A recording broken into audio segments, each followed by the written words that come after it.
In the aftermath of Wednesday's chaos at the Capitol, U.S. President Donald Trump has said he won't be attending Joe Biden's inauguration on January 20th. However, he has committed to a peaceful transition of power when his term ends. Democrats are continuing to map out pathways to have the president removed before then, whether through invoking the 25th Amendment or impeachment. Meantime, tragically, a Capitol police officer on duty on Wednesday has died in hospital after clashing with rioters. It was a dark week for American democracy. What challenges lay ahead for Joe Biden, and what's next for the Republican Party? Let's bring in conservative commentator, author, and former speechwriter for President George W. Bush, David Frum. Hello, David Frum. Lovely to see you as usual. Thank you. I'm wondering, you've walked those hallways. Washington inside out. When you were watching those shots, did you think, yeah, I knew this would happen, or this is incredible? What were your thoughts?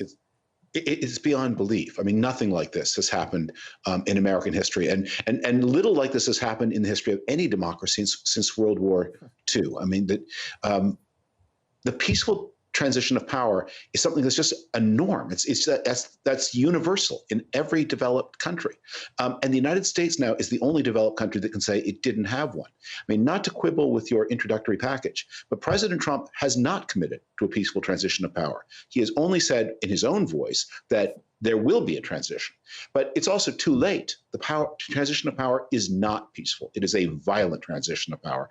5 people are dead, or 4 people are dead. And the president incited this insurrection at the Capitol, and he did it not because he's a lunatic, but not because he's completely irrational, but because he had a hope that his supporters, with enough violence, could somehow pressure the vice president and the Congress to overturn the Electoral College and thus the 2020 election. It is an extraordinary week. I know that. I mean, I covered Washington, for about 12 years. But yes. Now I'm wondering, so the Democrats want, to oust this man 12 days before, Joe Biden becomes president of the United States. Is it likely? Is it the right move? Or is there a reason for security? Is there a reason why they want to do this? Or is this just symbolic? I mean, the man is leaving. Is he still a danger? A few days ago, all 10 living secretaries of defense, and that spans a gamut from people who worked for Bill Clinton all the way to Dick Cheney, all 10 living secretaries of defense signed an open letter to the U.S. military calling on them not to interfere in the peaceful transfer of power. It then was peaceful transfer of power. So when you have everyone from people who served Bill Clinton and Jimmy Carter to Dick Cheney saying, we think there's a real risk that the president's going to try to use the military to overthrow the election, it's hard to be more alarmed.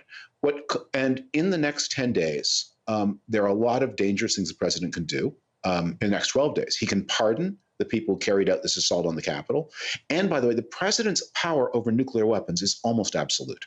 There's almost nothing that anybody can do if the president decides to use some or all of America's nuclear force. So those are the kinds of things that people are worried about. The power of impeachment is once the House of Representatives impeaches him, and it looks like they will do that, then President Trump has a noose around his neck, a collar around his throat, because at that point, he has to turn to the Republicans in the Senate and say, stop this, protect me, let me leave office in an orderly way.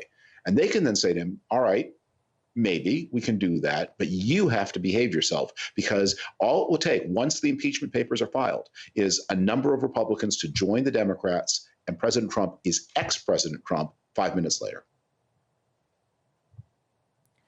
So he would be impeached. So would his powers diminish once this impeachment begins, or the invoking of Article the 25th Amendment? I'm wondering if there's a way in the meantime, because that seems to be the objective, to control this man. Is that the reason why they're doing this now?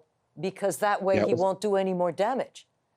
Well, you make a good point. Some people are suggesting that what is happening right now is a kind of soft 25th Amendment. The 25th Amendment is a provision of the U.S. Constitution. It's very complicated, but it allows the vice president and a majority of the cabinet, and who's the cabinet, that's also a complicated question, to suspend the president's power for a temporary interval. And it's not a very workable concept. It's designed for a president who's in a coma. It's not designed for a president who's still talking. But what does seem to be happening is the vice president and others are moving the president away from some instruments of power, and the president is watching TV, maybe taking a lot of sleeping pills, and doesn't seem to be very active in the government of the United States. David Frum, unfortunately, that's all the time we have left, but I would love to have a conversation with you eventually about the future of the Republican Party and who takes over and what will it even look like after Donald Trump leaves. Let's all get to that future safe and sound over the next few days. Hear, hear, from your lips to God's ears. Thank you, sir.